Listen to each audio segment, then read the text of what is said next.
छोड़ी नहीं, बस कर इतने तसनिया बढ़िया बन जाए। बड़की जीजी यादें बनाई लेती है ना, बिहान भूखा प्यासा रह जाए, हिम्मत ही ना कहे बनावे का। हां वही हम यादें बनाई लिया जाए, जौन करे वाला बात अपन बिहाने बांध लिया जाए, बिहाने बांधबे करे ना जे मिठास ना हो जाए। हीरे मरी मैया आ भाजीजी करे दखी नहीं तिला बचाए है, पूजा करे की ताई की ना कि कोई यही में मिलाई दे है।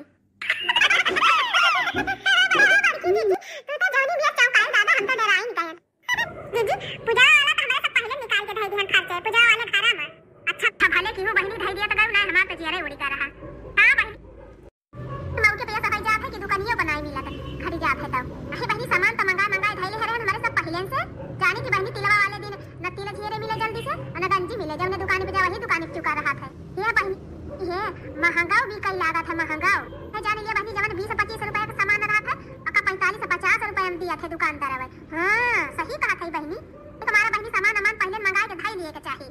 अब बड़की दीदी पिछले दिन ये देखियो ना है खया सा रही गवा का खाने लावा जाए करे जाए जौन दिन खरीदे गवा का वही दिन का दुकान पे तिले नहीं रही गवा रहा।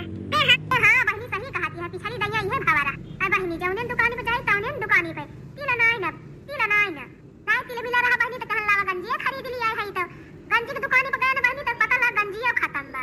आ बता देखा ए जान लिया बहिनी बाजारी भारे में छानी मारे है, तब कहूं जाए के एक जने बूढ़ा उधारे रहे बेचारू कटी गंजी फंजी वहीं से लेके आए थे सब। ये बहिनी है ललकी गंजी तो और ना ही रे मिलत, पिछली दैया तो 4 सुतारा ले आवा गरहा सुतारा